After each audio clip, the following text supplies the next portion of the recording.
Y amigas, estamos aquí nuevamente tratando de contar, un poco de entrevistar a figuras claves dentro del teatro cubano y tratando de armar un poco el mapa de la historia del teatro cubano tras el triunfo de la revolución.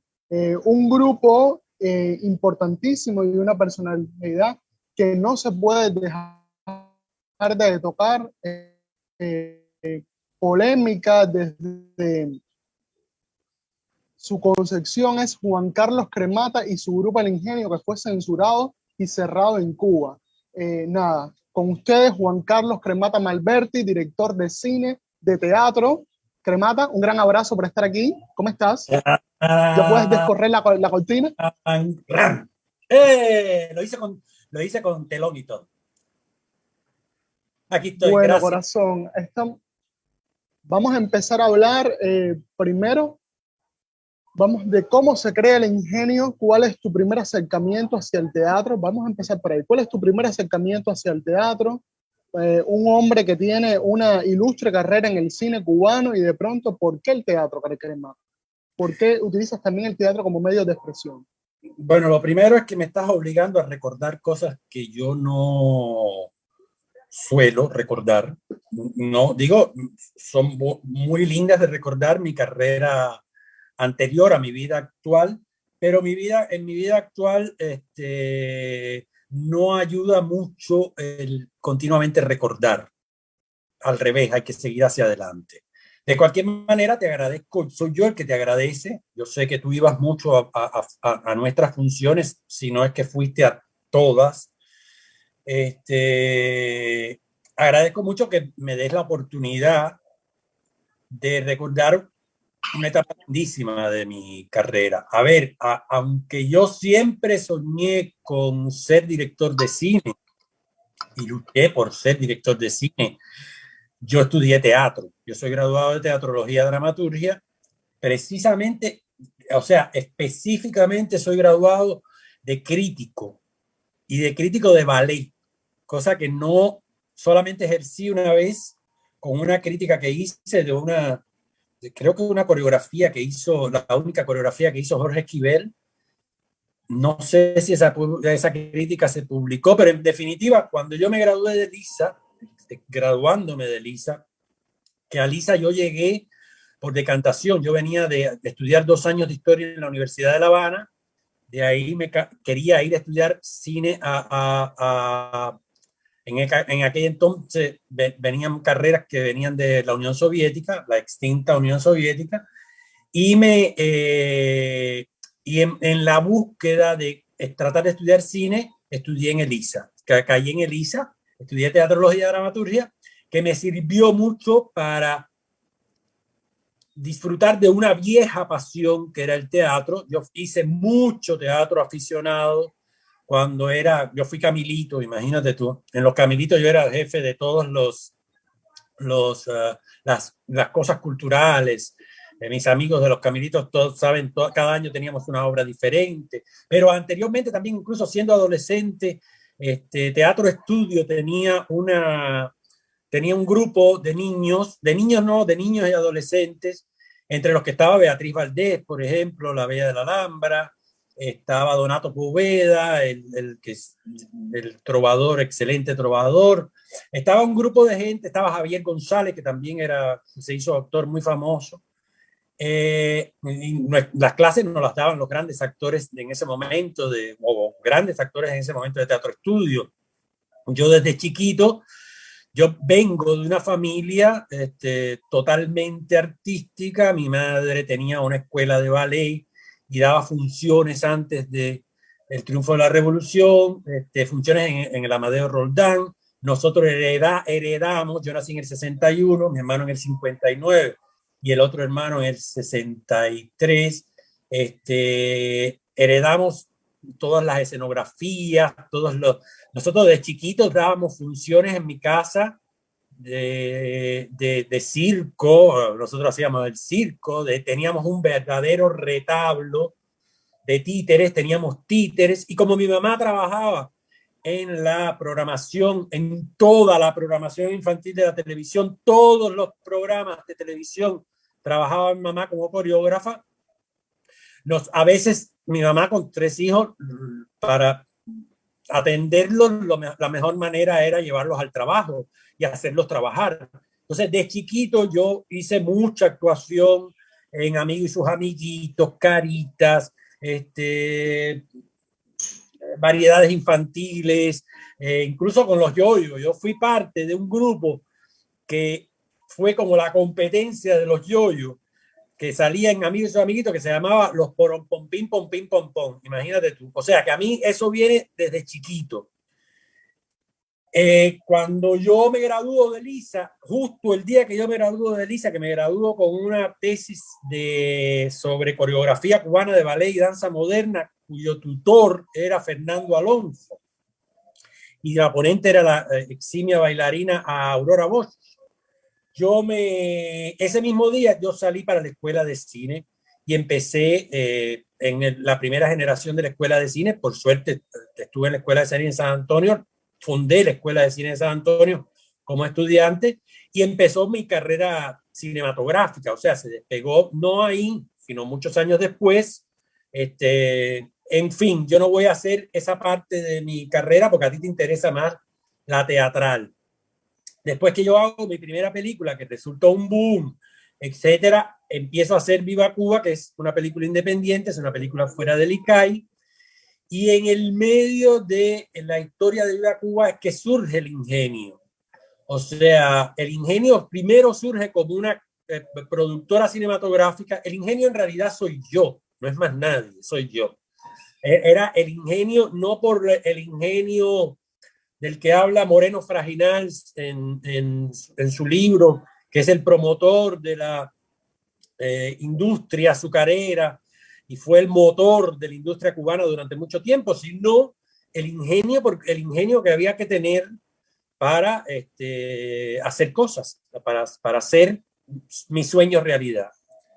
O sea, que el ingenio, si tú te ves mis películas, Viva Cuba es la primera producción del ingenio, que no es solo un grupo de teatro. Cuando se da Viva Cuba y empieza la historia de Viva Cuba, es que yo siento la necesidad de retomar mi carrera teatral y mis estudios teatrales, y entonces surge la, para mí, mítica puesta en escena de Las Viejas Putas, que la primera puesta en escena de Las Viejas Putas, que nucleó a muchos, no todos, pero muchos de los humoristas más importantes y actores más importantes del humor.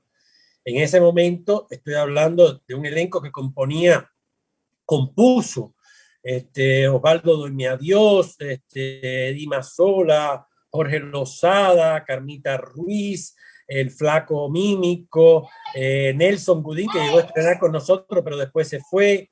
Xiomara Palacios, ¿no? Xiomara Palacios, después estuvo Pedro Díaz Ramos, después estuvo Estelier Marco, después, bueno, pasó mucha gente. Y además, para mi sorpresa, fue un suceso, un escándalo. Se mantuvo en cartelera durante 6 meses. En la sala. Primero se estrenó en 13 días. Eso tengo que agradecerle mucho a Armando Morales, que en ese momento era el director del Guiñol, porque cuando yo me propuse esta historia, debo decir que no todos, pero alguna gente de teatro me enfilaron los cañones porque decían que hace haciendo teatro, que se vaya para el cine. No todos. Yo, por ejemplo, tengo una grandísima amistad, casi hermandad, porque estudiamos juntos en Elisa con Carlos Celdrán, éramos del mismo año. Y con otros teatristas también que me llevo muy bien, pero igual eso es parte del mundillo teatral, es parte del mundillo artístico. Yo no le hice caso y seguí, para mi sorpresa. Incluso yo no pude disfrutar de los 6 meses de temporada. Yo pude nada más que disfrutar de la primera temporada, los primeros 13 días, cambiar, porque con esa primera temporada vino el primer escándalo. Resulta que las viejas putas se puso en el Guiñol Nacional. Entonces, imagínate, se apareció una comisión de abuelas de la moral a decir que los niños cuando llegaban veían dos carteles, el perrito valiente o las viejas putas, y los niños decían, no, no, abuela, yo quiero las putas, el perrito no me interesa, el perrito caliente, mejor quiero un perrito caliente a lo mejor. Pero entonces empezó la historia de quitar las viejas putas de Quiñón, que era el espacio ideal para hacerlo, porque era un teatro, es como un teatro de cámara. Igual yo agradezco haber nacido para el público como teatrista en el Quiñón y en esas míticas funciones. Tanto es así que yo me voy a un festival en Francia con Viva Cuba, que ya yo estaba en el medio de toda la rebambaramba internacional que significó la salida de Viva Cuba, que es la primera película con niños en Cuba, que además es la primera película que, bueno, 43 países conocí yo, pero además no solamente una vez, sino muchas veces, porque había varios festivales en unos países y en ese momento me invitaron a un festival en Francia y yo enfermé en Francia y me tuve que quedar mucho tiempo en Francia. Incluso me tuve que quedar como 5, casi los 6 meses y las funciones se seguían dando. O sea, yo me iba enterando en mi lecho de muerte, por suerte no me morí, parece que bicho malo nunca muere, de las funciones y los actores me iban escribiendo cartas y diciéndome, incluso me recuerdo una carta muy linda de Doy mi adiós, diciéndome, yo no soy chismoso, pero fulana no está llegando tan temprano a la función, jodiendo, era todo el tiempo. Y bueno, tal es así que cuando ya yo pude regresar a Cuba, sano, cogí entonces las últimas 5 o 6 funciones de la temporada, porque ya, o sea, ya incluso las viejas putas había pasado a matiné porque el público no paraba de asistir.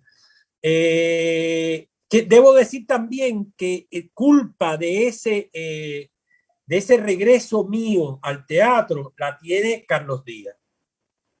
Porque Carlos Díaz, yo conozco a Carlos Díaz, yo soy íntimo amigo además de Vladimir Cuenca, que fue el diseñador de vestuario de la gran mayoría, si no toda, de mi cinematografía y de mi obra teatral.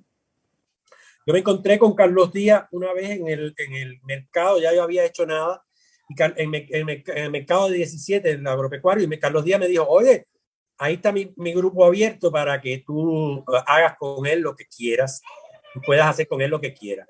Y yo le tomé la palabra y le dije, Carlos Díaz, mira, yo tengo esto, se me ocurrió, Las viejas putas es un texto de Copy, que Copy es un autor, Raúl Damont es un autor, perdona que me saco del encuadre para el director de fotografía, pero estaba arreglando el cable. Es un autor argentino que se conoce muy poco en Argentina, pero que fue nacionalizado francés y que es considerado como uno de los autores más iconoclastas de la historia. O sea, bueno, le pusieron una bomba en París a una obra de él, donde él hacía de Eva Perón. Los mismos argentinos, era un caricaturista, y Las viejas putas es una caricatura, o sea, es una caricatura, no, un libro de cómics. Desgraciadamente estoy dando vueltas para ver si yo lo podía encontrar por aquí, porque yo siempre lo tengo a mano, es un libro que yo adoro, y son dibujitos. Entonces lo que yo hice fue presentar la manera tan procas, con el uso de la mala palabra, que a mí me encanta. Yo soy muy mal hablado.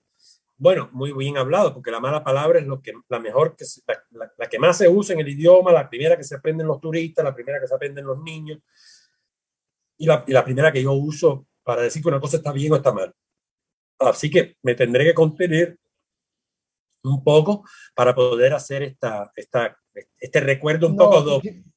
Yo creo que tú te debes sentir libre de decir todas las malas palabras que tú quieras. No te preocupes que yo me lo voy a sentir, así que no te preocupes. Déjame a mí batallar porque a mí no me gusta dar la cara. Yo te dije, acepté la entrevista, a mí me gusta dar el frente, pero no la cara. Pero a mí, confieso que esta es la parte que menos me gusta de mi trabajo en el cine y en el teatro. A mí no me gusta dar entrevistas. No es que no me guste, es que no me gusta estar detrás de cámara. Me hago entender. Ahora, tú lo que me estás proponiendo es un recuerdo y yo accedí, me pediste que lo escribiera y te dije que no, porque no voy a perder, no es que perder mi tiempo, sino a utilizar mi tiempo, que escribo otras cosas para escribir eso, que te lo puedo contar, además. Entonces, bueno, con esa primera temporada se quedó el bichito y ya, vuelvo y te repito, Las Viejas Putas es una producción de Teatro del Público, y después de eso yo me quedé caliente. Y por supuesto acudí inmediatamente a Copy de nuevo, porque a través de Las Viejas Putas yo empecé a conocer la personalidad de Copy y me enamoré. Yo estaba dispuesto a hacer toda la obra teatral de Copy en Cuba, que me parece tremenda. Copy ya murió de SIDA. Incluso tiene una obra que él estrenó y murió 2 días después sobre el SIDA, muy interesante. Aunque yo tenía una versión. Yo lo que hice fue versionar al cubano, a Copy, y ponerle las palabras donde Copy dice vagina, yo digo bollo. ¿Me entiendes? Y eso fue como una afrenta muy grande, fue un escándalo. O sea, mucha gente puede divertirse, pero mucha gente, porque además a todo ese texto bien redactado, porque Copy además es un gran dramaturgo que no solamente hace el chiste por el chiste, sino llama a la reflexión detrás del chiste, y detrás de cada cuadro de Las Viejas Putas había un llamamiento humano a la necesidad de comprendernos, de entender la soledad, de entender la muerte, etcétera, etcétera. Fue un escándalo la gente. Y inmediatamente acudí a otra obra de Copy, que Copy le llamó Le Frigo, pero yo traduje como El Frigidaire, que es la historia de una diva que de repente sale a escena y se encuentra un frigidaire en medio de la escena y dice, ¿y esto qué pingas aquí? O sea, y entonces empieza la historia absurda de aquella mujer que no era mujer porque lo hacía en el camino. Yo descubrí a Hugo Alberto Vargas, que fue después el actor que más hizo teatro conmigo durante todo el tiempo y que se convirtió en una especie de mi alter ego. Como a mí no me gusta dar la cara, las cosas que decía Huguito eran las cosas que decía yo o que pensaba yo.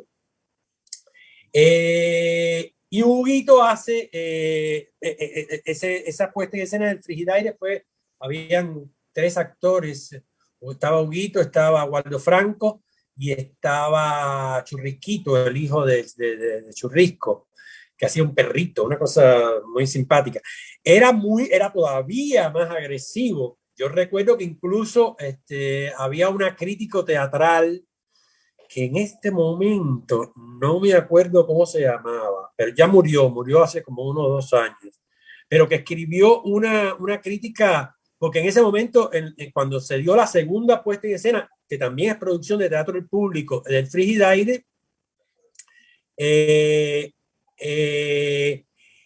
hubo un ciclón en Cuba.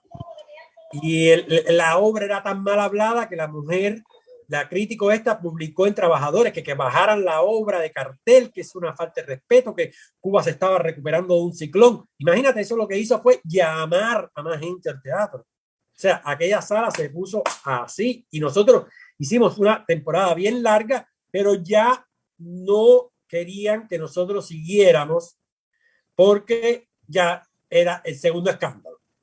De hecho, Carlos Díaz me llama a constar y me dice, Cremada, yo ya tengo bastante con mis escándalos como para tener que cargar con los tuyos. Yo te sugiero que que te encargues de tus escándalos. Yo no puedo responder. Entonces, eso que yo pude haber tomado a mal, todo lo contrario, lo vi como una carta de libertad. Dije, claro, yo lo que tengo es que independizarme de Teatro del Público, y ahí es que surge el Ingenio, que también estaba en ese momento produciendo la película El Premio Flavio. que era una manera de, era una de las vías que yo quería seguir, que era teatralizar un poco el cine y cinematizar un poco el teatro. Déjame Y ahí hacerte una surge, pregunta. y ahí surge, perdona, para cerrar la frase, ahí surge el ingenio, se está resbalando un poco ahí surge el ingenio, realmente el ingenio surge como independencia teatral, como grupo teatral, con el malentendido de Camus, de Albert Camus o Albert Camus, que yo traduje como el mal entendido, no el malentendido. Y es, curiosamente, la apuesta que más yo adoro. Podemos seguir hablando de todas mis puestas, todas yo las quiero, todas las adoré, todas me divertí, todas fueron. Yo las vi casi todas, querido. Pero el malentendido, yo me sabía el texto, bueno, los actores se burlaban de mí porque me veían repetirlo en cabina. Vamos a No que tengo tú que fume ni que tome té, ¿no? no, tómate, fuma, baila si quieres, siéntete No, libre. no, porque me saco de cuadro, además se me quita el halo, se me va el halo divino que tengo. Sí, que me pongo, esto es teatral, me lo busqué teatral. Sí, sí. Óyeme, querido, mira, cuéntame cuál es la diferencia de lenguaje entre el cine y el teatro. ¿Qué estabas buscando tú en el teatro? ¿Qué específicamente te daba el teatro que no te daba el cine? Un camión pasando lleno de... Ya me estás metiendo en problemas teóricos que no son de mi interés, pero te los voy a responder y quedándome corto, porque de todas maneras cada experiencia cinematográfica es una escuela de la cual yo aprendo, como cada experiencia teatral fue una escuela. Son como hijos que uno va criando y que le va dando satisfacciones o le va dando problemas. Tienen la principal diferencia es el público delante. O sea, en el teatro, en el cine hay mucho más tiempo de preparación para lograr una cierta espontaneidad que también en el teatro. Me voy a quedar corto, hay mucha teoría al respecto, pero eran dos terrenos en los cuales yo me sentía cómodo y haciendo lo mismo, pero haciéndolo diferente de alguna manera. O sea, no solamente es el trabajo con el actor, en el cine significa también el trabajo con el equipo técnico, que también lleva un lenguaje que no es el lenguaje del teatro. En la actuación también cambia. En el cine se puede hasta susurrar, en el teatro hay que proyectar la voz, depende de qué teatro estás, depende de qué proyecto asumas. O sea, hay tipos y tipos de teatro. Yo lo que exploré y traté de explorar y me di cuenta que podía explorar a partir de las viejas putas era precisamente la relación directa con el público. En el cine tú siempre ves la misma película, en el teatro no, en el teatro no, ninguna función es igual. Yo, por ejemplo, tengo a mi haber, para mí un suceso histórico que fue que no lo viví porque estaba enfermo en Francia durante la función de las viejas putas, pero me lo contaron que fue una función de las viejas putas en una escena con Edima Sola y Roberto Gassio, que Roberto Gassio en medio de la escena se le cayó la dentadura en el medio del escenario y aquello hizo que el público se cayera a risotadas. Eddie también, y aquello fue como, Eddie me dijo que fueron como 15 minutos de risa, que ellos no pudieron seguir aquella escena. Y eso no se yo después fui a donde estaba Gassio y le dije, Gassio, por favor, tira la dentadura. Y Gassio me decía, no, porque es la dentadura con la que como. No puedo hacer eso. Pero a mí me pareció, o sea, es algo, en el teatro todos los días todos los días todas las funciones son diferentes, y además los ensayos son diferentes también. Yo puedo decirte que si fueron muy exitosas, tremendamente exitosas las funciones de las viejas putas en teatro, yo me divertí muchísimo más en los ensayos. Tú no te puedes imaginar lo que yo me divertí viendo a Doina Dios, a Carmita, a Edith, a Lozada, a Xiomara, a toda esa gente. Cómo me divertía, porque ellos improvisaban. Y era yo aprendía de ellos, ¿entiendes? Como aprendí de Thais Valdés en nada, hay actores que yo dejo que me enseñen y otros que yo les enseño lo que yo quiero y hacemos una mezcla ahí. Y con el malentendido surgió bueno, como te decía, teatralizar el cine era tratar de llevar al cine, y no era nuevo, desde los inicios del cine, el cine acudió al teatro. De hecho, tenemos imágenes de Sara Bernard gracias al cine, y continuamente el cine acude al teatro. Continuamente acude al teatro, y en Cuba se hizo cine basado, antes que lo hiciera yo, y yo creía, y sigo creyendo, que mi objetivo en ese momento era rescatar textos de la dramaturgia nacional siempre, para que queden en el cine, y en el teatro, al revés, traer textos desconocidos por el público y autores desconocidos por el público. Lo descubrí con Copy, lo descubrí con El malentendido de Camus, que no se había puesto en Cuba, y por ahí siguió. El malentendido fue una apuesta bellísima para mí, absolutamente, ya te digo, no solamente por eso, sino porque significó mi independencia, mi nacimiento del ingenio, con ya actores propios. No eran actores de público como Doime, o no eran actores que ven, no, era un grupo que respondía a mi estética. Estaba Huguito, estaba Carlito Solar, estuvo Nieves Río Valles, que fue para mí una maravilla. Estuvo, la mulata Mayra Mazorra, como aprendí con Mayra Mazorra, y Mayra Mazorra me llegó a confesar a mí que El malentendido era la puesta en escena que más trabajo le daba, porque al final la madre se ahorcaba y estaba ahorcada todo el tiempo allá atrás, o sea, no se ahorcaba de verdad, pero se veía ahorcada atrás, y ella me decía, yo nunca he estado todo el tiempo sin moverme así, casi todo un acto. Malentendido también fue mi vocación de dramaturgo. No es El malentendido de Camus, es El malentendido de Camus en versión de dirección de Cremata. Y ahí empezó un juego también que dentro del teatro, sobre todo, me daba la idea de hacer una mezcla entre tragedia y comedia, de meter un chiste en el medio de un momento complicado, como, no sé, por ejemplo, en Camus había un texto que es: di mamá, tú sabes qué cosa es reina.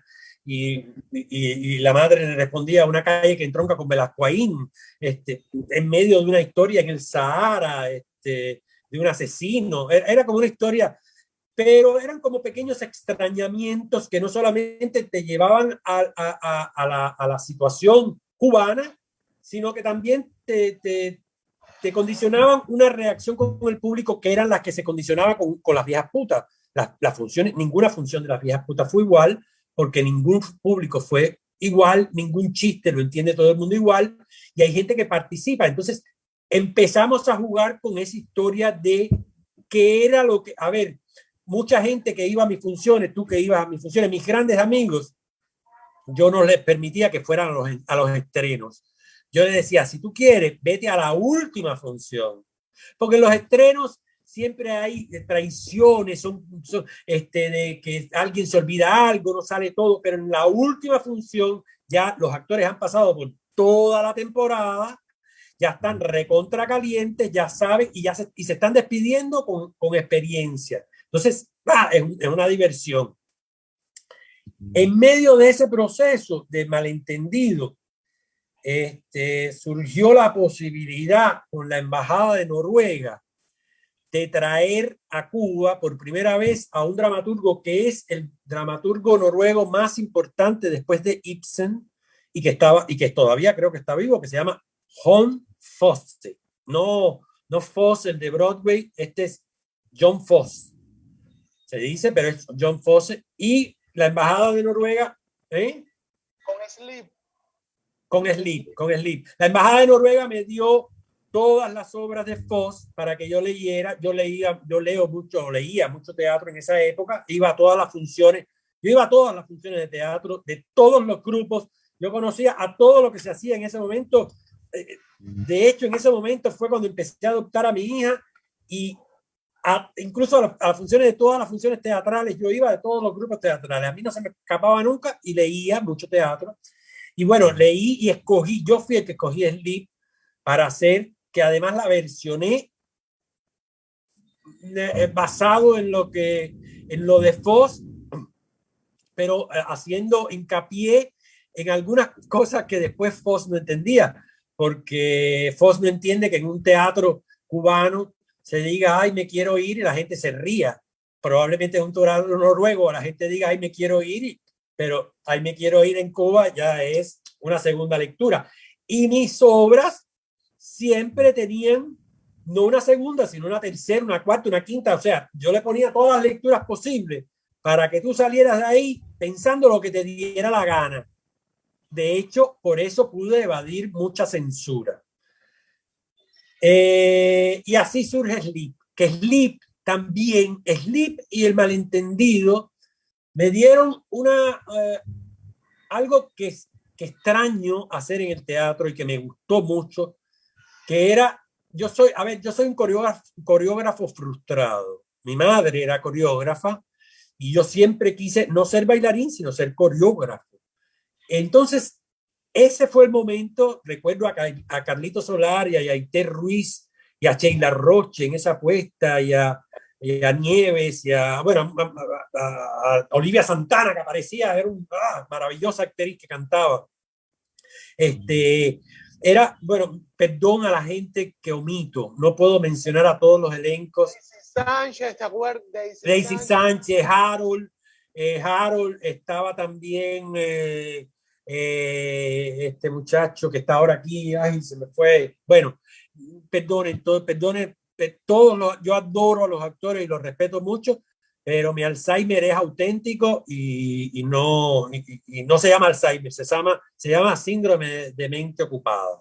Me recuerdo que Sheila Roche estaba maravillosa en aquella bellísima, bellísima, porque hacían una misma pareja o distintas parejas en distintas etapas de la vida y era muy lindo el espectáculo, la cama cambiaba, por debajo de la cama, Sheila era un personaje que vivía debajo de la cama y por debajo de la cama vivía otro personaje que era el amante y afuera vivían los amantes, o sea, era una apuesta bellísima, pero ahí yo descubrí que podía coreografiar en teatro, que al revés, que podía ser, aquello fue un ballet realmente lo que yo monté.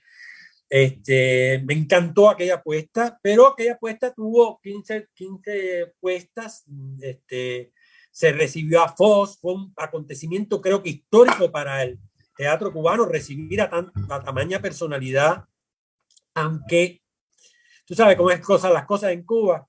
Lo tiraron a Michi Michi y no importa, no importa que siga con el cine y este ya es un problema. Después de Foz estuvo nuestro pueblito. Nuestro pueblito ya yo había descubierto este tipo de teatro y dije, bueno, ahora sí. Y desde que yo estudié en Elisa, la obra Nuestro Pueblo de Thornton Wilder a mí me fascinó y yo siempre dije, si algún día yo dirijo, yo tengo que dirigir esta obra porque a mí es un estudio y una reflexión sobre la vida, muy linda, muy linda. Y yo creo que la apuesta fue bellísima, la apuesta de Nuestro Pueblito, versionada por mí. Curiosamente, ahora puedo decirlo, porque, bueno, después que a mí me censuraron, a mí me acusaron de ser agente de la CIA. No, a mí no me paga la CIA, a mí no me paga nada de eso. A mí si alguna vez me pagó la embajada norteamericana, fue Nuestro Pueblito. Que como tú viste no tenía absolutamente nada político. Bueno, sí tenía, porque yo hablaba de nuestro pueblito, de Cuba, y había muchas cosas, pero era una apuesta cómoda. Bueno, pues puedo decirte que eso fue financiado por la embajada norteamericana. Porque además, con el malentendido, Y con el cine yo descubrí en ese momento algo que ya Carlos Díaz estaba haciendo mucho y otros grupos estaban haciendo mucho, que era buscar financiamiento en las embajadas. Y yo conseguí, el malentendido la financió la Embajada de Francia, el Frigidaire también lo financió la Embajada de Francia, y cuando llegó Sleep, o sea que mis actores no solamente ganaban su salario, sino también ganaban un extra que yo les conseguía, y con eso también hacíamos la escenografía. Yo en los viajes, todos los viajes que hacía por el cine, yo gastaba más dinero en producir algo que lo que recibía a cambio. Ni siquiera el Ministerio de Cultura, ni siquiera el salario. O sea, mi trabajo, yo me levantaba en la mañana y tenía ensayo a las 10 de la mañana y seguí, por la tarde tenía edición en el ICAI, y ni siquiera mi salario era el equivalente a $60 por todo el trabajo en cine y teatro. Era descomunal, pero a mí no me dolió. Yo quería hacer, tenía que hacer, sentía el imperativo de hacer y hacer y hacer, y no parar, y no parar, y no parar, y era como una locomotora. Héctor Quintero llegó a decir que yo era una locomotora la primera vez que yo entré a hablar con él, aunque ya nos conocíamos, sobre el premio Flaco. Entonces, nuestro pueblito fue una apuesta que a mí me fascinó, y después de nuestro pueblito es que yo caigo en la cuenta. Yo recuerdo que fue a finales de año que yo no había llevado a escena ningún texto cubano, y yo necesitaba un texto cubano para llevar escena. Y empecé a buscar textos y no me convencían los textos ya hechos, famosos, históricos, y cayó en mis manos un libro de jóvenes dramaturgos que eran de tubo de ensayo, donde habían varios. Está Junior, que después yo hice una película con una obra de Junior que no he terminado, y ahí apareció Horizondo, que cuando yo lo leí, yo me recuerdo que yo leía Horizondo un 31 de diciembre, y yo me quedé así. Yo dije, esto es lo que... No. La hijastra, yo había leído la hijastra. ¿Qué coño es esto? Yo empecé a localizar de dónde salió este tipo. Y te digo más, a mí me criticaron después mucho, que yo siempre dije, y a mí me pareció, y me sigo pareciendo, que Rogelio Horizondo es el Virgilio de nuestros tiempos. O sea, su impronta teatral, dramatúrgica, cubana, a mí me chocó. O sea, él había hecho antes una apuesta con Mario Guerra, que había dirigido sobre ayer dejé de matarme, gracias a ti, Heiner Miller. Y la segunda apuesta que él tiene es, todavía no había hecho Antigonón con el público, es La hijastra. Y yo recuerdo que cuando fueron a entrevistarnos antes del estreno del noticiero, yo por supuesto hablé de Rogelio y dije 20.000 cosas. Rogelio ya había visto un ensayo. Rogelio después me dijo, es que tú bateas demasiado duro, mijito. Y yo dije, Rogelio me dice eso cuando él su texto es un piñazo. La hijastra fue un verdadero escándalo, que trataron de... Bueno, a mí me mandaron una comisión formada por Babi Rivero, que era mi amiga, pero éramos vecinos, vaya, no, tampoco era que yo... A ver, Babi Rivero estudió lo mismo que estudié yo, graduada de Lisa, y yo tenía, cuando yo empecé a hacer teatro, ya tenía premios internacionales como cineasta. No es que me tire el peo más alto que el culo, es que tener que ir a una reunión con gente del Centro de Teatro de La Habana, entre las que estaba, parece una cosa de García Márquez o una cosa de Poe, una profesora muy buena de dicción, pero que era ciega. Y esa mujer fue a una comisión a decirme lo que ella había visto en la obra. Y bueno, lo primero que yo le tuve que decir, perdone, pero usted no lo vio, usted está hablando de lo que le contaron.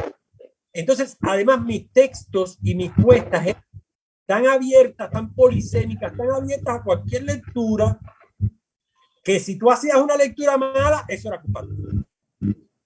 Y yo recuerdo que, por ejemplo, Babi Rivero me preguntó allí delante, y estaba también la que era jefa de teatro y danza, que por suerte me ayudó mucho en esa época, y era una mujer, pero que no se sentían, que ellos se sentían incómodos en aquella comisión de censura que habían mandado para que bajaran la hijastra. Y me decían, pero ¿y qué hace? Imagínate, todo el escenario era un basurero, la actriz principal vivía en un basurero, no tenía brazos. Había un busto de Martí cerca de una taza. Había un busto de Martí que tenía un cartel que decía organopónico, algo así, y arriba, en la parte de atrás, porque era un gran escenario, arriba de todo ese basurero había un cartel que decía, de Chávez, que decía, Chávez, esta es tu casa. Y me decían, pero ¿por qué ese cartel está ahí? Y yo le decía, pero es que ahí donde tiene que estar, porque ¿qué tú quieres? ¿Que lo pusiera en la basura? No, Chávez está en las alturas. Se la comieron, se la tuvieron que tragar. Y por ahí 20.000 cosas. Bueno, lo de Martí me lo sacó la ciega, me dijo, ¿y qué hace Martí ahí? Y yo tuve que virarme y decirle a la ciega, ¿y usted lo vio? ¿Usted sabe qué dijo? Esa es Carmen Fragoso, que actualmente Carmen Fragoso le está pidiendo una casa a Fernando Rojas porque no tiene casa. Y que se lo merece. Dicen que es muy buena actriz, dicen que es muy buena profesora de dicción, pero no para que esté en una comisión de estudio, porque además ella fue a la función, debe haberla oído, pero no, Martino con el cartel. Y además yo, a cada pregunta de eso, ellas me decían, ¿qué quiere decir? Y yo le decía, lo que quiere decir está ahí, dígame, ¿qué usted entendió? Y cuando empezaban a decir, yo le decía, ¿te das cuenta que el enfermo eres tú? No soy yo. Yo lo que puse fue yo lo que hice fue, yo te lo conté antes que empezara la entrevista un poquitico antes, a mí por esos días se me derrumbó mi casa, se cayó mi casa, mi madre de milagro vivió, porque se derrumbó, bueno, no mi casa, la parte de adelante, la terraza, pero entonces fue con andamio, en medio de viajes, en medio de cine, en medio de... Y yo lo que hice fue aprovechar todo ese derrumbe y trasladarlo al teatro, en lugar de mandarlo las cosas que tuve que votar. Y el teatro era un gran basurero, y a mí me encantó en esa apuesta. Maribel estaba... Maribel Marín tenía un monólogo, el monólogo de Dalia, que se le quedó para siempre. Con el bolso, que hablaba del bolso. Estaba Pedro Díaz Ramos, y había una escena, solamente te voy a decir antes que me pregunte, había una escena donde Huguito se masturbaba en el público y le echaba la leche en la cara a Pedro Díaz Ramos. Era muy simpático, porque por supuesto que Huguito no se masturbaba de verdad. Aquello era un truco que nosotros habíamos hecho con un dildo y no sé cuánto, y que echaba, no sé si yogur, no me acuerdo qué es lo que habíamos logrado que echara, pero era muy simpático que llegaban las señoras a las funciones de las 5 de la tarde, llegamos a dar, de las 15 funciones llegamos a dar 14, porque ya la 14 y la 15 nos las querían quitar, y la 14 lo que hicieron fue tumbarnos la luz. Y la 15 ya fue, la 15 fue, bueno, después te cuento la 15. Imagínate lo que es que a las 5 de la tarde, las señoras que venían al teatro a las 5 de la tarde, muy engalanadas, se sentaban en primera fila, los actores hablaban con el público cuando entraba, había como... Y ellas se sentían, se tomaban fotos. Imagínate cuando les tocaba ver ahí mismo en la cara que el tipo se sacaba el tolete, se masturbaba. O sea, y había otra escena donde Aidana, ahí yo me enamoré de Aidana Febles, que vino a sustituir un viejo amor que fue Yaité Ruiz. Yo trabajé mucho en nuestro pueblito y en el Lito. Aidana, bueno, Aidana también estuvo en nuestro pueblito, y en el primer ensayo que yo le vi hacer, Aidana hacía un varoncito. Ella lo hizo de una manera tan que yo me enamoré de esa actriz. Me enamoré. Te digo que Aidana Febles es una de las actrices que más... Yo extraño a todo el mundo. Extraño a Mari, extraño a Doy, me extraño a todos los actores, pero Aidana es como mi niñita, ella se graduó de la escuela y no quería ir al público como quieren ir todos los actores, quería ir conmigo. Y yo prefiero trabajar con actores que les guste trabajar, con las personas que les guste trabajar conmigo, más con personas que tengan mucha importancia. No. Y Aidana se convirtió como, la pude moldear. A Maridel me la traje. Era de Nelson Dor y en algunos me lo robaba, pero Aidana como Huguito, o como Carlito Solar, o como Luis Ángel Batista, que también me gustó mucho trabajar con él. Poco a poco voy a ir recordando. Aidana sí, un personaje muy complicado, porque era una manca, no tenía brazos, vivía dentro de un latón de basura, tenía la menstruación, había un monólogo donde ella, con un toque yoruba, tenía la menstruación y tenía un monólogo muy fuerte, que es muy bonito, y atrás había una gran pantalla donde se proyectaban puntos culminantes de películas pornográficas. Y aquello fue otro escándalo. Bueno, en fin, aquello desató una guerra de mails también, de gente protestando, de un tal, ni me acuerdo su nombre, porque yo de esta gente no me acuerdo, que Leopoldo Ávila, no, uno que fue como Leopoldo Ávila, un ex actor de teatro de Brecht, que quería que bajara la función, y aquello fue... Bueno, a mí me acuerdo que me llamó Gisela González y me enseñó un cartapaso así, y me dijo, mira, estos son los mails que manda la gente discutiendo a favor, en contra de Hijastra, que sea un escándalo, ya yo no puedo más con ese Hijastra, ya no... Resultado, la Hijastra bajó de cartel, que la última función fue un escándalo, porque ya teníamos mucho público, había para dar 3 meses más de función. Claro, ellos no querían que aquello se... Recuerdo que en la última función estuvo Pedrito Campo, el cantante, y Pedrito Campo me decía, al final, yo nunca había venido al teatro, pero después de esto yo siempre voy a venir. Me decía, porque me la he pasado divino. Con la Hijastra tuve mucha experiencia, y en la última función, nosotros, ¿tú te acuerdas que la escena final salían a través de una bandera cubana rasgada, todos los actores con carteles distintos que podían decir abajo quien tú sabes, o Industrial de Campeón, o se permuta, está cerrado, se permuta, todo por un cambio. Eran carteles que se habían encontrado en la calle. Y entonces en la última función yo tomé la palabra, los aplausos, y dije que como la institución teatral no quiere esa obra había recogido personajes de la calle, nosotros lo vamos a devolver para la calle. Entonces todos los actores salimos para la calle, y la última escena la hicimos, o sea, la última parada con los carteles se hizo en las afueras del Brecht, y aquello fue un escándalo, la gente filmando, diciendo, ya el dedo estaba, ya el dedo me lo habían metido. Déjame ya me tenía una pregunta antes que sigamos trazando el mapa creativo del ingenio y de tu trabajo en el teatro. Tu teatro es cuando uno ve la sociedad en Cuba, cuando uno vive en un barrio como el que yo vivo en Jesús María, en La Habana Vieja. Tú sabes que la sociedad cubana es como un gran potaje lleno de cosas. Tu teatro responde a ese mismo concepto. Es una estética transgresora, una estética diversa, una estética mezclada entre el costumbrismo, entre el realismo sucio y un poco también del vernáculo, ¿no? Tú tienes ese... Bueno, y también tenía poesía. Y también me da gracia, me recuerda lo que me estás diciendo de realismo sucio, porque eso fue una de las primeras cosas que Babi Rivero, descanse en paz, pero que descanse,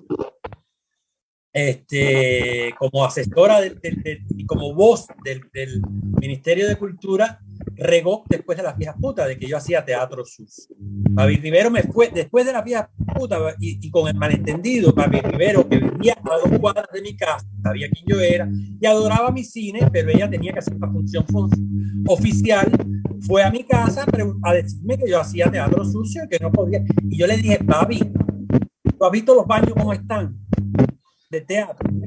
Están más sucios de teatro que yo pueda hacer. ¿Por qué no se encarga el ministerio de limpiarlo, que es mejor? El teatro sucio que yo estoy haciendo tiene detrás algo, tiene una propuesta precisamente de mitificar tu claridad o tu limpieza, ¿entiendes? Había una belleza casi a los Bob Wilson. Yo me recuerdo que tus puestas en escena tenían unas imágenes que mezclaban entre la danza, el circo, la pantomima. Había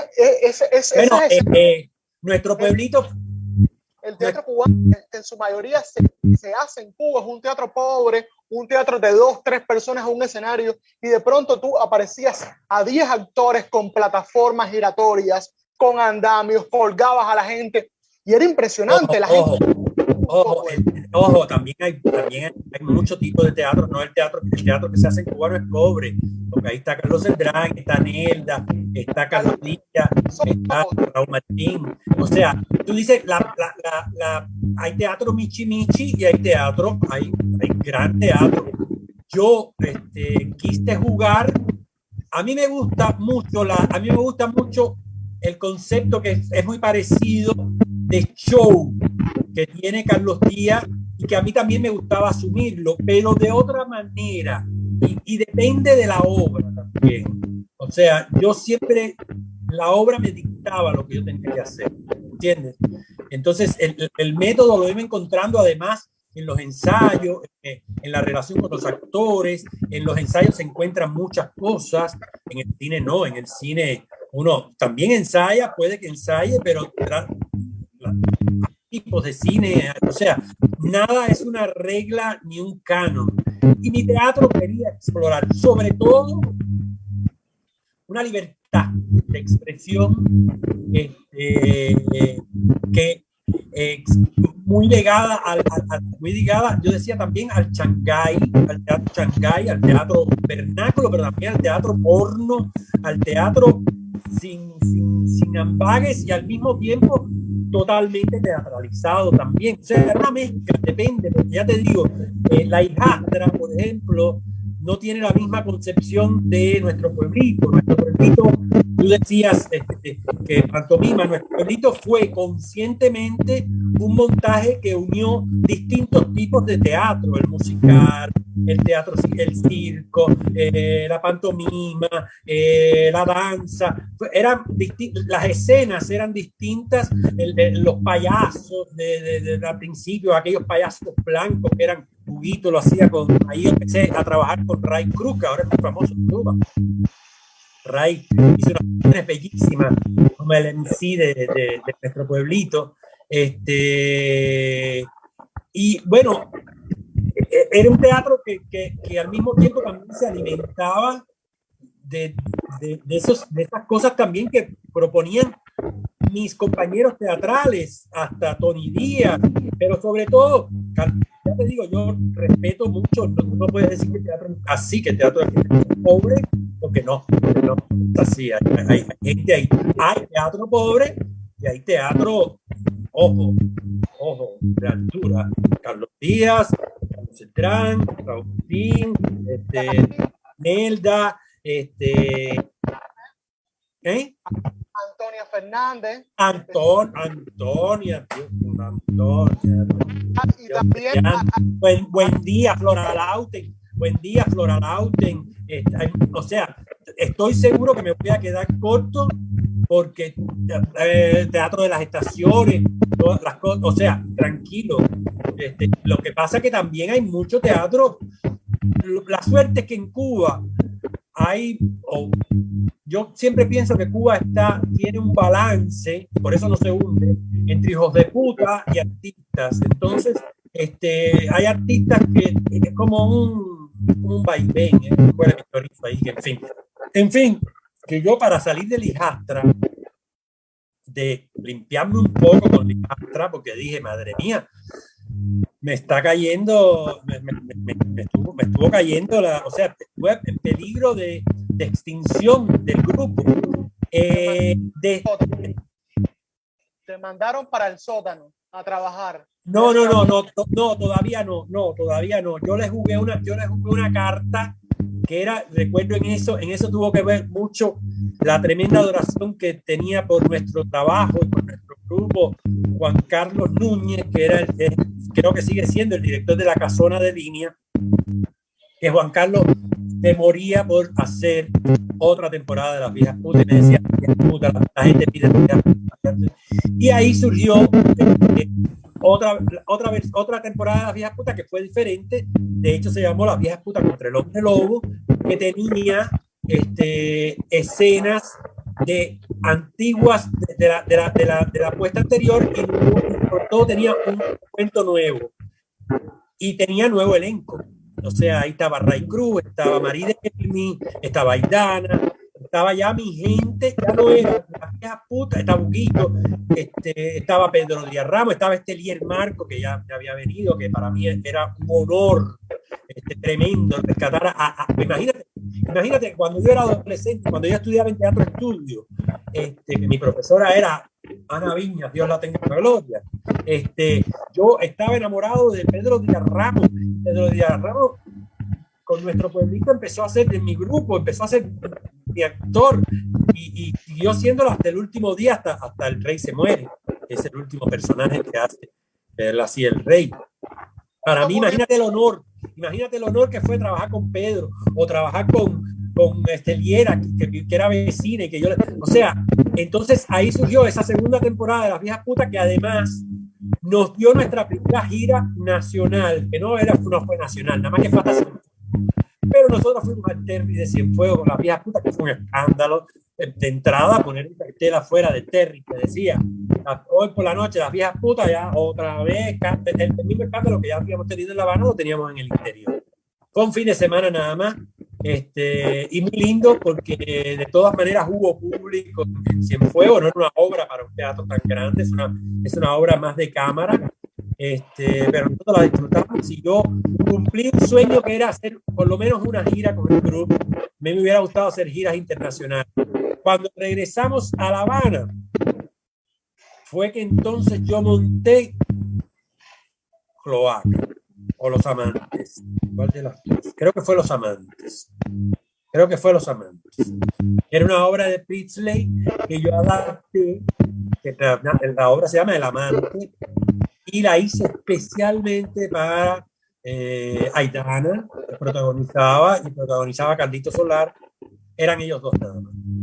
Y era una apuesta, a mí me gustó mucho. Era una apuesta que tenía de ópera, tenía mucho. Aidana estaba preciosa, era la relación de una pareja, no sé si te acuerdas de ella, fue en la Yauradó, pero ahí me castigaron, no.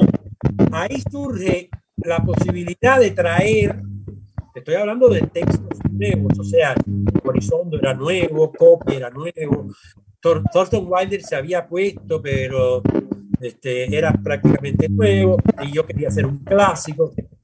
Ya había explorado todas esas cosas, y apareció la posibilidad de la Embajada de Holanda traer a una de las dramaturgas, si no la dramaturgo más importantes de Holanda, pero en este momento se me olvidó el nombre de ella, que es la autora de Cloaca, que también me pasan la Embajada de Holanda, me pasa un grupo de obras de esta mujer. Lamento en este momento no recordar su nombre, pero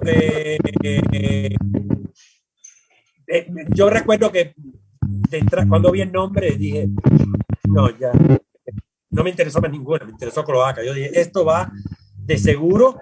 Recuerdo que en esa época incluso gané una importante beca en Italia, cerca de Génova. Se llama la Bugliasco, que la reciben solo grandes directores, no, grandes profesores de la universidad, sobre todo norteamericana o en el mundo. Yo la recibí y era muy rico porque fue vivir casi un mes en una villa, un palacio italiano, y yo lo utilicé reescribiendo Cloaca, y cuando llegué monté Cloaca, que ahí sí ya, como ellos tenían miedo de un escándalo, y parece que leyeron el texto, y el texto tenía cosas contra era un tipo bajo que se volvía ministro de Cultura. Ellos pensaron que era un ataque contra el que era en ese momento el ministro de Cultura. En fin, ahí fue que me destinaron al sótano. Es que no es que me destinaron al sótano, es que antes con la hijastra yo tuve, después que bajó la hijastra, yo tuve una reunión con la primera reunión que yo me encuentro con esta Gisela González, que era la jefa de teatro y danza, era Gisela la Consomola, le decían, o sea, era el cuadro que tenían ahí. Y recuerdo que ella me llamó en aquella reunión donde me mostró los paquetes de mail y me dijo, la primera frase que me dijo fue: yo lo mismo estoy aquí que en la industria ligera. Yo le dije, qué lástima que estás aquí y no estás en la industria ligera, porque a lo mejor podría ser un buen cuadro en la industria ligera y aquí estás mal. No presa domiciliaria por un desfase. Sí, terminó presa, no, creo que no terminó presa, terminaron otra gente, ella terminó destronada y ahora estaba trabajando, dando clases, no puede pisar yo no sé, yo sé que era mujer de Froilán Arencibia también. La mujer de Froilán Arencibia. Tengo historias con ellos. Yo recuerdo que ella me dijo eso, entre otras cosas. O sea, un personaje. Y ahí ella me propuso que por qué, si yo era tan polémico, que por qué yo no me iba al 9º piso del Teatro Nacional.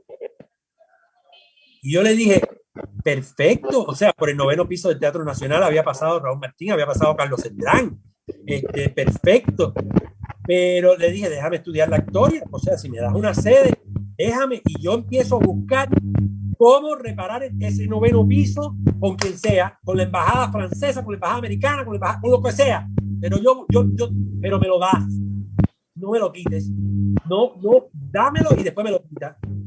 Cuando llego al 9º piso, por supuesto, sin elevador, 36, no sé cuántos escalones para el 9º piso, ensayo para arriba y para abajo.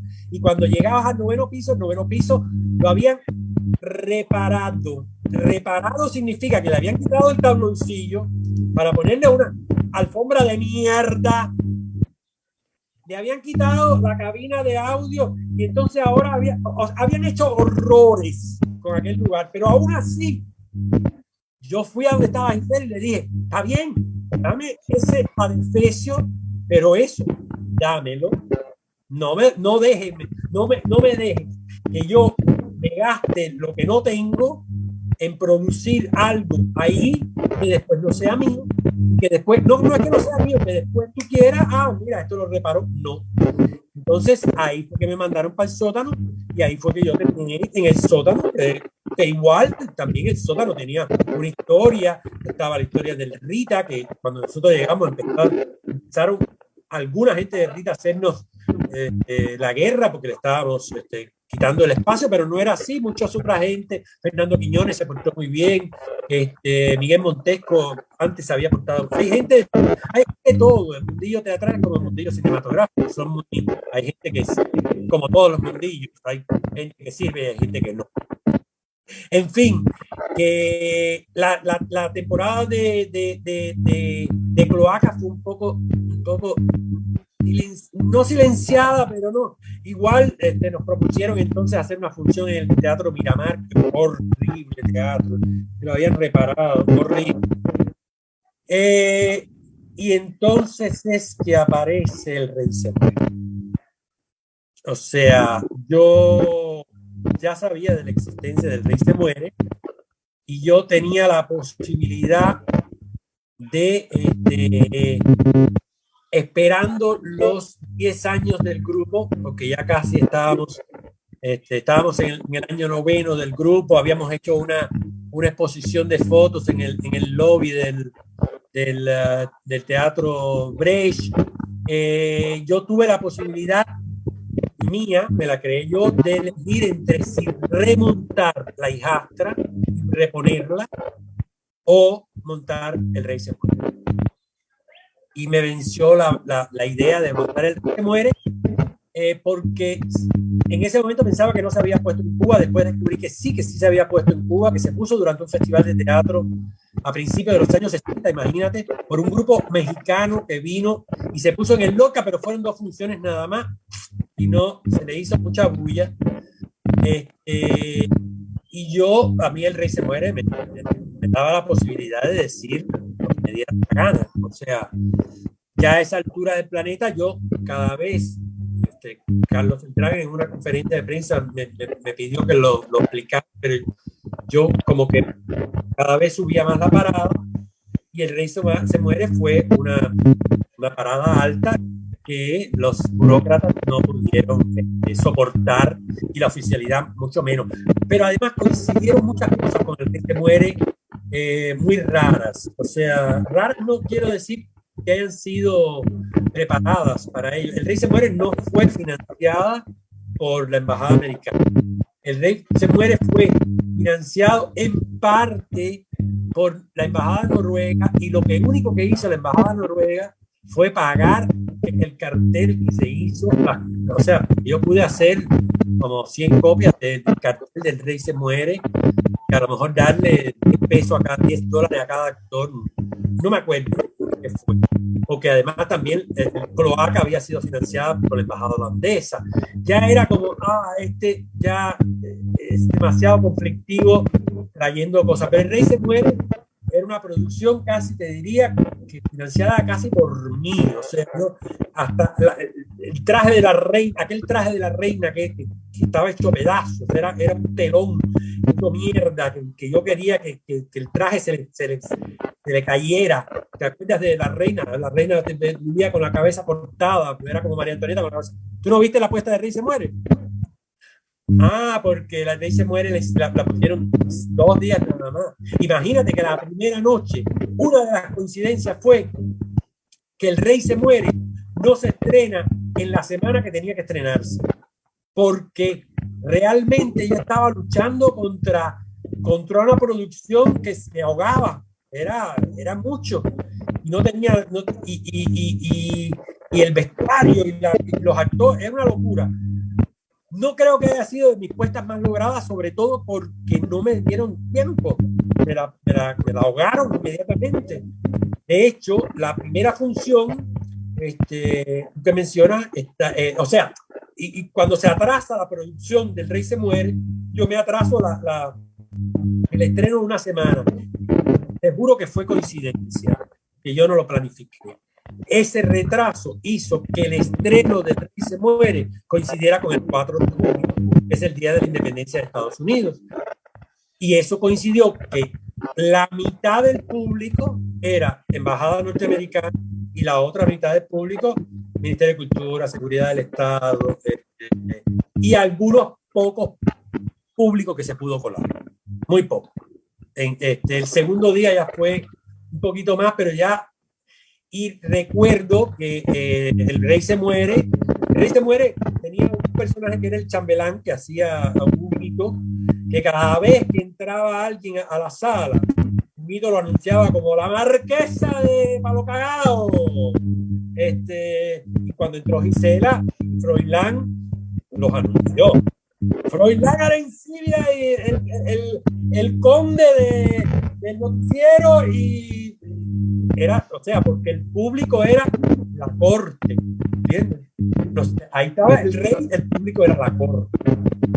Fue muy curioso, te puedo decir, que yo sí conscientemente hice una prueba, y es que descubrí que no podía, al final del Rey, yo tenía una propuesta que era que cuando al final de la obra, cuando entraba la gente al principio se les daba una flor, y yo estaba en la puerta dándole una flor como la violetera, le decía a la gente, y se lo dije a Isela, si el rey se muere, porque la obra, si el rey se decide morirse o no, tú sabes, la historia del rey se muere es la historia de un rey que decreta que él no quiere morirse. Y se acabó la historia, él no quiere morirse. Y entonces, y causa tal conflicto, no solamente entre la corte, sino ya entre los actores, que los actores dicen, Pipo, pero te tienes que morir porque la obra se tiene que acabar. Y el rey decía, sí, pero es que la obra se llama El Rey se muere, no, el rey se murió. Yo no me voy a morir, no me da la gana de morirme, yo voy a vivir. Era una historia un poco absurda y yo le decía, bueno, si el rey se muere o no, al final ustedes le tiran la flor, si no, ustedes se quedan con la flor. Dato importante que te hago, porque yo descubrí que dije, coño, yo no me puedo gastar de ya el poco dinero que tengo en comprar flores cada función. Yo voy a comprar las mismas flores y las recojo al final. Se repartió flores a todo el mundo. Yo sabía cuántas flores yo entregué. Y cuando el rey se muere, se terminó, yo recibí todas las flores. Quiere decir que Gisela y Froilán lanzaron sus flores. El rey se muere. Fue, además, Huguito, cuando entraba, decía, bueno, la función va a comenzar, pónganse de pie, y nadie se ponía de pie. Y entonces, como nadie se ponía de pie, Huguito se burlaba del público y le decía, nadie se va a parar. Fulano, tírame la música, y sonaba el himno nacional. Y cuando sonaba el himno nacional, todo el público se paraba. Entonces Huguito se empezaba a reír. Imagínate, en ese primer momento, Gisela y Froilán se pararon. Cuando vieron que era la burla y enseguida se quitó el himno nacional, todo el Huguito dijo, ya, se pueden sentar, si yo lo que quería era manipularlos. Gisela y Froilán no se sentaron, y yo lo sabía porque yo estaba detrás en la cabina. No se sentaron y Froilán se indignó. Ya desde ese momento empezó, yo dije, ay, cómo viene la censura, pero jamás pensé que llegaran al acto de censura, de prohibir, de cortar. Tanto es así que ni siquiera Vladimir Cuenca, que fue el diseñador del vestuario, vio la apuesta, porque muchos de mis amigos y gente que trabajaba, yo les dije, no vayan a la primera apuesta, vayan a la final, a la quinta. Incluso la gente me dice, ¿por qué no la filmaste? Por la misma razón. O sea, a mí me importaba entrenar, no filmar. Yo podía filmar la 15 función, la última función. Y empezaron los escándalos, y entonces me llamó Gisela. Yo me recuerdo que dimos la función del domingo, no con público normal, pero no abarrotado de público. Historia que porque la gente esperó, dijo, voy la semana que viene. Y el lunes ya me estaban localizando de que fuera el ministerio, que tenía que hablar con el ministerio. Yo ni sabía, yo pensaba que me estaban llamando porque ellos estaban preparando un festival, querían que el grupo fuera un festival de esos que ellos hacen con el turismo, de vender el arte y no sé, fundar, no sé cómo se llama. Yo estaba ido, tanto es así que me llamaba Gisela y ni le hice caso. Y cuando llegué a la reunión, niño, me encontré en el Ministerio de Cultura toda la plana mayor del teatro, todos eran hombres, excepto Gisela. Ninguno de los hombres hablaba, solo Gisela. Y Gisela empezó a gritarme, a decirme, traidor, eres un traidor. Yo decía, traidora, que sí, yo invertí, esta apuesta debió haber, yo sé que tú gastaste más, pero yo invertí, ahora me creas un hueco en la programación, porque ¿qué yo pongo ahí? Pero además, yo no me voy a aceptar eso, porque lo que tú quisiste decir a mí no me cuadra, porque a mí estás muy equivocado. Y me gritaba, era la única que hablaba, me gritaba, yo soy fidelista, ¿me oíste? Yo soy fidelista. Y yo estuve a punto de responderle, pero inmediatamente mi mente dijo, no ganas nada con enfrentarte. Ya la decisión está tomada aquí tú y yo no tenemos más nada que hablar. Pero pensé inmediatamente, cuando ella me gritaba yo soy fidelista, pensé preguntarle, ¿y tú te has visto eso con el médico, Mimi? Porque la cultura está de pinga. Pero si yo le suelto eso, ella, me imagino que hubiera sido una afrenta demasiado, y yo dije, no, me guardé ese chiste y lo puse en la película siguiente que filmé, que es Semen, basada en la obra de Junior García, que no se ha terminado. Es una película que no sé si voy a poder terminar, ojalá. Pero ahí fue que yo dije, espérate, aquí esto no tiene más, esto no sigue.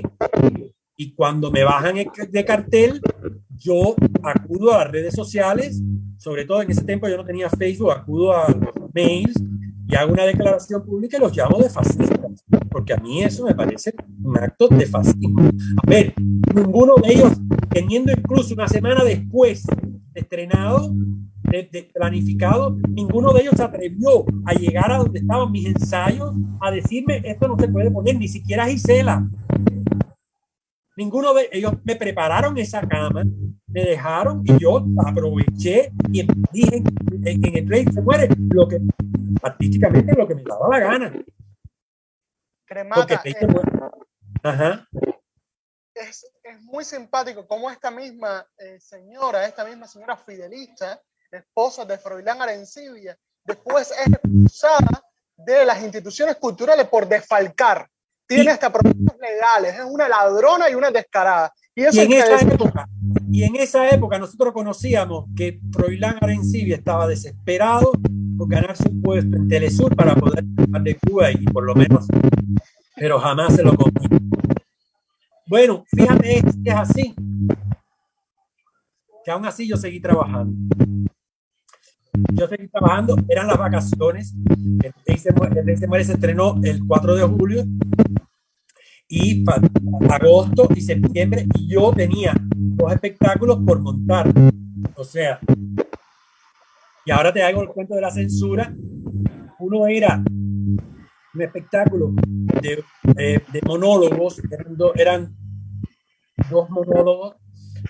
Yo estaba preparando con Blanca Rosa Blanco, en el regreso de Blanca Rosa Blanco al teatro.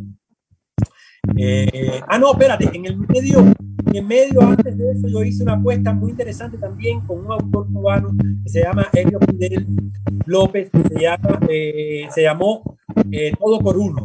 Eran 4 monólogos muy interesantes. Estaba Maridermi, Sheila Roche, Huguito y el cuarto era muy simpático. ¿Quién era? Me va a matar porque era un actor muy, muy simpático. En fin, eran textos de este dramaturgo, que es un amigo mío, que yo lo conozco, que tiene un grupo de teatro aficionado, y él es un gran dramaturgo. Yo descubrí estos 4 textos que me permitió trabajar con estos 4 actores individualmente, pero además era muy interesante porque no eran 4 monólogos juntos, eran 4 monólogos que tenían hilación entre... con Danielito Martino se llama, Danielito Tritrino, Daniel Romero, Danielito Martín, que él había hecho conmigo un pequeño personaje en Sleep, se fue del grupo y volvió e hizo Todo por Uno, fue maravilloso, su actuación fue impresionante, e hizo Cloaca, que también Danielito estaba ahí, ya no estaba en El Rey se muere. Vamos a retomar cuáles fueron los ultimatos de la censura. Entonces, yo seguí trabajando, sí, porque además también tengo que contar, yo seguí trabajando en ese espectáculo y trabajando en un espectáculo que venía detrás el montaje del Rey se muere, que era la versión de la única comedia musical que escribió Virgilio Piñera, que la versión de Piñera, o sea, Virgilio Piñera escribió una comedia musical que solamente se puso 2 días en un ensayo en el Folclórico. Maravilloso. Espérense que pare la programación. No sé si escuchan, pero hay unos trabajadores que están arreglando de Tex aquí y se está escuchando Patria y Vida. Increíble, Patria y Vida. Qué bien. Bueno, es fondo musical. Oye, y entonces yo estaba preparando esta versión de Virgilio Piñera, que la obra de Virgilio Piñera se llama El Encarne, la versión mía se llama El Reencarne, es muy simpática. Y en medio de eso, cuando empezó septiembre, me llamó el que era director de teatro de ese momento, Marvin Yaquis, del Centro de Teatro, que había sido director del Brecht, a su oficina. Yo estaba ensayando y yo fui hasta allá, hasta La Habana Vieja. Y cuando llegué, estaba él con el abogado del Ministerio de Cultura y me presentó un documento y me dijo que tengo mucha pena de hacer esto, yo no quiero hacer esto, a mí no me gusta hacer esto. Marvin estuvo en un momento muy difícil ahí pero tengo que hacerlo, me han mandado a hacerlo. Lee eso, y cuando yo leí, bueno, yo tengo copia de eso, ahí dice que no solamente que el grupo desaparece, sino que a mí se me niega la posibilidad de hacer teatro de por vida en Cuba. O sea, es como, que esta gente se cree dinosaurio, que, bueno, dinosaurios son.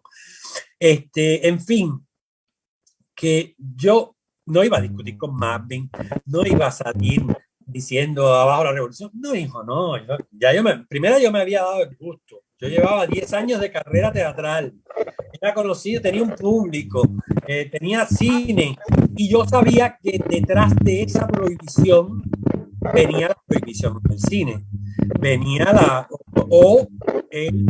lo que pasó. O sea, yo filmé un último corto, un último de los crematorios totalmente independiente y totalmente clandestino, y filmé la obra de Junior, que es mi último intento de llevar la obra de la dramaturgia cubana al cine, y que no se termina porque en este momento no tengo ni las condiciones materiales ni mentales para terminarla, pero de todas maneras, de terminarla sería una película sobre mi imposibilidad de terminar la película basada en la obra de Junior. Cremata, vamos a ir cerrando, vamos a hacer dos preguntas. Sí, por favor, porque necesito almorzar. Para ir cerrando, nada más respóndeme estas dos preguntas. ¿Nunca consideraste la idea de quedarte en Cuba y hacer teatro independiente y seguir el ingenio desde lo independiente? ¿Qué es lo que pasa con el teatro independiente? Mira, mi posición era muy señalada después de eso. Yo no me iba a callar. Yo no soy, yo viví mucho tiempo fuera de Cuba antes de ser conocido, muy conocido en Cuba. Viajé todo el mundo y sé que Cuba no es el ombligo del mundo. Yo no creo en la nacionalidad como un coto cerrado. Yo creo que patria es humanidad, y yo me siento ciudadano del mundo. Con lo mismo puedo decirte que jamás, incluso habiendo vivido en Nueva York durante un año con una beca Guggenheim, que es una de las becas más importantes de arte de este país, de Norteamérica y en el mundo, yo pude haberme quedado en Estados Unidos o en cualquier otro lado, en París, en Londres, en cualquier otro lado de los tantos países que conocí. Yo decidí regresar a hacer lo que quería y sabía hacer, y creo que tratar de darle a la gente, mi opción era abrirle puertas a la gente, no cerrarlas, puertas mentales. O sea, con eso, con el descubrimiento de nuevos autores, de nuevas formas de decir, de una forma diferente, tanto en el cine como en el teatro. Pero una vez que a mí me colgaron el cartelito de disidente, yo que antes no me limitaba para hablar, sentí que me habían dado la patente de corso para que pudiera decir lo que me diera la gana. Y entonces a partir de ahí yo dije, bueno, mira, si ya tú crees que yo soy gusano, ya yo voy a decir lo que me dé la gana. Y de ahí a la cárcel es un paso, y yo no tengo vocación de madre.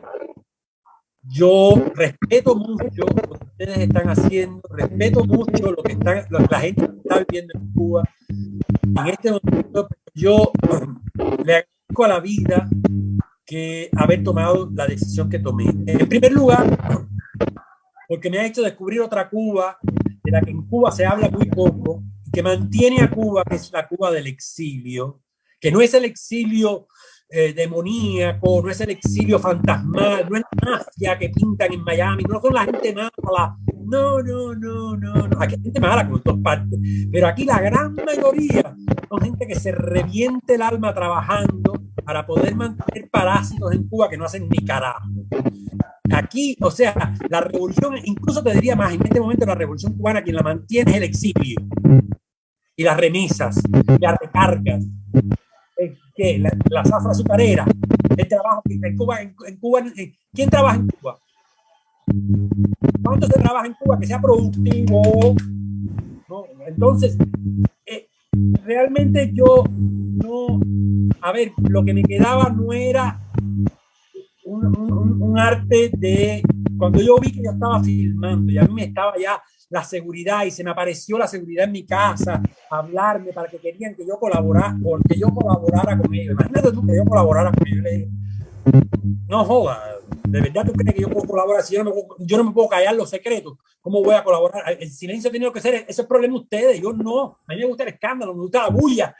Yo creo que hay que decirlo todo. Yo creo que hay que denunciar a todo el mundo, a todo el que sea denunciable y todo lo que sea denunciable. Ya no había diálogo ninguno con la oficialidad. Ya ellos no me podían poner de por medio nadie. Ya yo estaba desbocado, ¿entiendes? Entonces, yo no, también estaba mi madre, está la obra de mi hermano, que es por otro lado, que no me pidas que hable de mi hermano y de su obra, esa es su obra, ese es mi hermano. Está mi hermano más chiquito, están mis amigos, está mi culto. Yo viviendo tanto tiempo, yo viviendo con todas las condiciones y con todo el dinero del mundo que viví en Estados Unidos durante la Guggenheim, en Nueva York, tirándome el peo más alto que el culo y pudiéndome quedar en Estados Unidos, decidí regresar a Cuba y decidí hacer en Cuba porque me sentía persona en Cuba. Yo tampoco tenía problema de irme y poder seguir siendo y poder seguir diciendo un lugar al que jamás pensé venir, porque aquí yo vine muchas veces, pero jamás pensé quedarme a vivir en Miami. Jamás pasó por mi cabeza. Es más, te puedo decir más, yo vine a Miami porque me salió trabajo aquí, pero en realidad mi objetivo era irme a Nueva York e irme después a Canadá, porque lo que quiero, y mi objetivo de ser ciudadano norteamericano no es volverme norteamericano, es volver ciudadano del mundo y tener puertas abiertas con un pasaporte que no me las abre el pasaporte de mi nación, a la cual ni siquiera puedo entrar a ver a mi hija y a despedir las cenizas de mi madre porque pienso diferente. Entonces, no, yo no iba a terminar en Manto Negro, ni en Amanecer, ni esas cosas que ustedes... Yo respeto mucho a Luis Manuel Otero, yo pienso mucho en Hamlet, yo pienso mucho en esa gente, en qué deben estar pasando esa gente ahí, yo pienso mucho pero también, por otro lado, tengo que seguir adelante. Este es otro mundo. Ustedes desde allá están muy enfocados, pero aquí también pasan muchas cosas y hay una pelea que no es solamente cubana, que también te diría que es hasta internacional. Cuba no es el ombligo del mundo. Cuba nos interesa a los cubanos nada más. Y por supuesto me duele. Adonis, yo perdí a mi mamá en este proceso y mi mamá es el ser más importante para mí. Además tenemos carreras juntos y vivimos juntos mucho tiempo. Y yo puedo decirte que yo incluso hasta agradezco la posibilidad, no de que mi mamá se muera, por supuesto, pero no haber tenido que vivir. Creo que si yo me hubiese quedado en Cuba, mi madre hubiera muerto mucho antes y yo hubiese tenido que enfrentarme a la muerte de mi madre en vivo. En este momento, yo admiro mucho la actitud de mis hermanos que estuvieron allí. Yo no pude ir porque no me dejan entrar a mi país y no me van a dejar entrar por mi posición política, que no me la voy a callar jamás. Y le digo a la China, le digo a pan, y a vino, porque me parece que porque lo otro es hipocresía y ocultarse. Entonces, o sea, no, respeto mucho, de verdad que los aplaudo y creo que soy mucho más útil haciendo lo que hago desde aquí. Vamos a hacer una última pregunta para cerrar. Yo pienso que el público de toda Cuba, tanto que te vio en el teatro como vio tus películas, que admira a Juan Carlos Cremata, el público del teatro, los teatros en Cuba, a los artistas, que de cierta manera te extrañamos. Qué bonito lo que me dices. Se está cortando, pero ojalá que llegue. Te hago esta pregunta en nombre de ¿qué es de la vida actual de Juan Carlos Cremata y por qué no ha seguido haciendo teatro o cine en el exilio? ¿Qué es de tu vida actual? ¿A qué te dedicas? Mira, ¿me escuchas? Porque tu pregunta salió muy cortada. Yo no sé si a mí tú me escuchas sin que se corte. Hazme por lo menos con la cabeza. Te escucho. ¿Me escuchas? Hazme un gesto con la cabeza de que sí. porque a mí me llegas tú cortado. Si tú me escuchas, entonces yo lo que puedo decirte es que esto es otro mundo. Te corta. Cortando la comunicación. No. Habla. Aló. Cuéntame el final, cuéntame. Dime la última pregunta que tienes. A ver, tranquilo. Esas cosas pasan, pues también el tiempo está muy malo. Aquí está lloviendo. Mira, esto es otro mundo. De entrada es una película. El exilio no es gay, planté y busqué y ya y tengo, no. Yo aquí no tengo familia. Yo perdí a mi familia, yo perdí mi cultura, yo hablo inglés y hablaba inglés antes, pero ahora mientras más inglés hable, mejor. Yo tengo que, el inglés es un proceso, perdón, el exilio es un proceso que puede ser tomado con desdén, pero también puede ser tomado como positivo. Y fuera de Cuba se conocen muchas más cosas de Cuba que dentro de Cuba. Aquí no, aquí yo no me he propuesto a seguir haciendo carrera. Yo vivo muy orgulloso de la tremenda carrera que tuve. Aquí estoy adaptándome a un nuevo modo de vida que conocía, pero al cual me resultaba ajeno antes.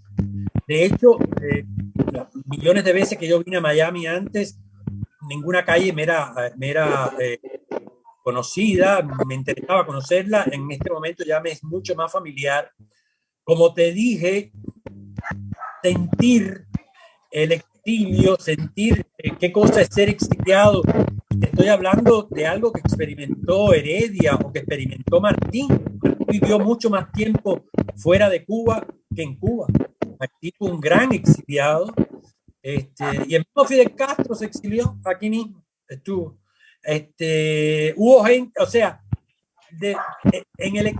comprender el exilio es toda una carrera, demanda todo un esfuerzo que significa, como te digo, no solamente una puesta en escena, un teatro, una película diferente, la película de mi vida. Por eso yo no puedo, en este momento yo no tengo las condiciones materiales para terminar la película basada en la obra de Junior, porque tengo que trabajar, tengo que buscar y hacer otras cosas para poderme financiar lo que quisiera hacer.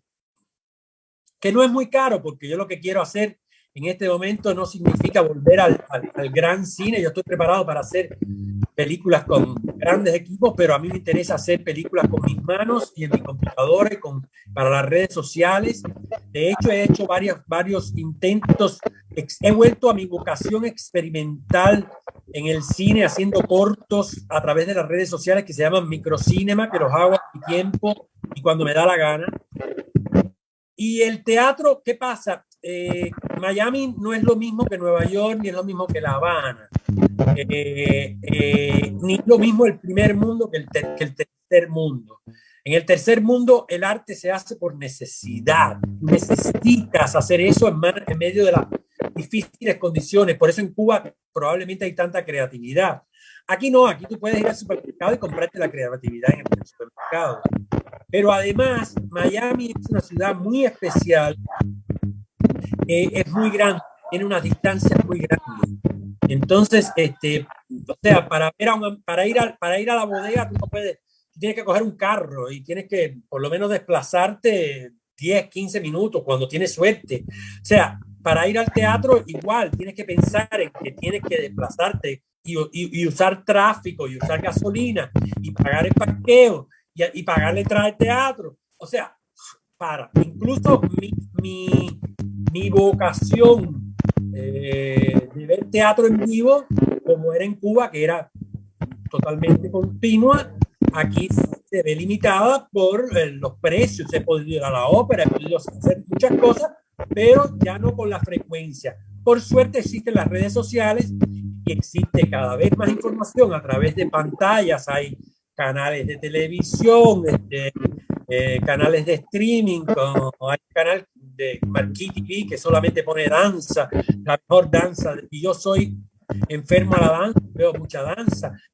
Yo he tomado el exilio como estudio, como un gran estudio. O sea, yo creo que yo soy mucho mejor persona, mucho mejor artista desde que estoy exiliado. Y desde que comprendo qué es querer a Cuba, no estando en Cuba. Que eso, hay mucha gente que está en Cuba que no lo entiende, ni lo entenderá, porque eso hay que sentir. Eso es un dolor entrañable que yo no me niego, porque no puedo asumir depresiones personales, porque si no me voy del parque, si no me voy del aire en nada. Mi sistema inmune no resiste una depresión y yo tengo que asumir todo como positivamente, excepto el COVID, todo positivamente. Entonces, ¿qué hago en Miami? He hecho de todo, he hecho de todo. Por ejemplo, empecé cuidando una piscina que me encantaba, porque a mí me encantan las piscinas, yo soy nadador, dime, pero de teatro y de arte, escribí un tiempo para Cibercuba, una columna que yo trato de mantener de vez en cuando en Facebook, que se llama Memoria del Exilio, donde cuento lo que me pasa en el exilio y mi proceso para naturalizarme. También redacto recomendaciones de cine a través de mi página de Facebook que se llama Lo que hay que ver, donde recomiendo películas a la gente. Soy memero, me encanta hacer memes y he descubierto que puedo decir muchas cosas visualmente a través del meme, a través del diseño y a través de, bueno, si entran a mi perfil de Facebook, que es el mismo, yo lo mismo publico en Facebook, en Instagram, en Twitter, pero los memes, en Facebook, además de los memes, está las recomendaciones cinematográficas y está lo de Memoria del Exilio de cuando. Pero hago de todo, aquí hay que reinventarse. Y me he reinventado tanto que lo único que puedo decirte es que me has llamado justo para hablar de el ingenio. El día que después de mucho rato me llamó Carlito, me chateé con Carlito Solar, que fue actor mío del ingenio, que ahora creo que es un actor muy famoso en Cuba, bastante conocido en Cuba, y él, somos muy amigos, él lo quiero mucho, pero además es el día en que retomé el primer ensayo de una propuesta que estoy preparando y te dejo ahí. No voy a anunciar qué es lo que estoy haciendo, pero creo que sí, que pronto vuelvo al teatro. No voy a adelantar con qué, cómo, pero sí que tengo un texto que me fascina, que escribí, y tengo una actriz para hacerlo, y estamos ensayando y pronto se sabrá. Te corta, no te oigo nada, pero bueno, te leo los. Muchísimas gracias. Te leo los diablos, te leo los labios. Mi conexión está en las últimas, parece que me la están cortando, se está cortando. Bueno, aprovechemos para mandarle saludos a la gente de la seguridad, todos los que estén ellos. ¡Hey! Saludos. ¡Dejaré cingado! Sigue. Despide tú, por favor, despide tú, que tienes mejor conexión. No, yo no, despedir yo, cerrar yo. A mí me tienes que, yo no estoy confundido. A mí me tienes que hacer el fundido tú, yo no estoy confundido, yo estoy clarísimo desde hace rato. Bueno, en fin. Espero yo haberte servido, espero que servirle a la gente que me quiere y que me pueda ver a través de esto, a la gente que me odia también, que sufra bastante, que me apaguen. La gente no entiende que se pueden ocultar las publicaciones y que se puede bloquear. Ojalá se pudiera bloquear en persona, ¿te imaginas? En fin, te agradezco muchísimo. Yo recuerdo que tú ibas a muchas funciones nuestras, o sea, te recuerdo en el público. Como recuerdo mucho, yo me paraba tú recuerdas, yo me paraba en cada puesta en escena a la entrada y recibía al público personalmente y mucha gente era amiga y ahí pleteé también mucho, levanté a mucha cama que hice, pero también conocí mucha gente interesada. Fue una experiencia inolvidable. Quiero mandarle un beso a todos y cada uno de los actores. Seguro que me olvidé de alguien, de nombrarlo, pero quiero mandarle no solamente a todos los actores, a toda la gente que de alguna manera me ayudó, toda la gente que de alguna manera se convirtió en fan del grupo, a todo el público hasta el público que nos odió, hasta aquella crítico que no me acuerdo ahora, pobrecita su nombre, que terminó siendo amiga mía y pidiéndome perdón por haber escrito aquella basofia del Frigidaire, porque después se hizo a Luisa María Jiménez, que íbamos a hacer teatro cuando me censuraron, y al hermano, ¿cómo se llama? Bueno, le digo Vinagrito, todo el mundo le dice, mira. ¿Cómo? No se oye tu nombre. Sí. Néstor Jiménez. Que íbamos a hacer teatro. O sea, yo tenía grandes proyectos. Lamentablemente, en ese momento yo creo que la oficialidad cubana escogió entre lo que yo hacía y el aburrimiento. Y el aburrimiento. Entonces, lamento mucho. Yo no me aburro.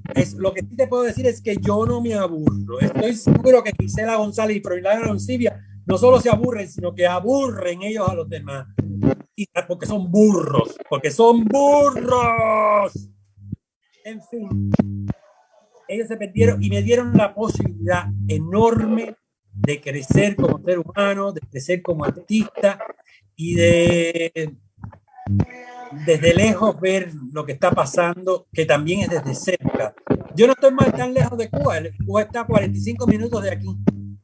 Yo te estoy hablando a 45 minutos de tu casa. Las condiciones son casi las mismas. Un abrazo grande y saludo a la gente. Gracias, y fuerte y fuerza a toda la disidencia. No tengan miedo. Disentir es humano. Gracias. Córtame, porque sigo aquí diciendo abajo de Ascanel, abajo los Castro.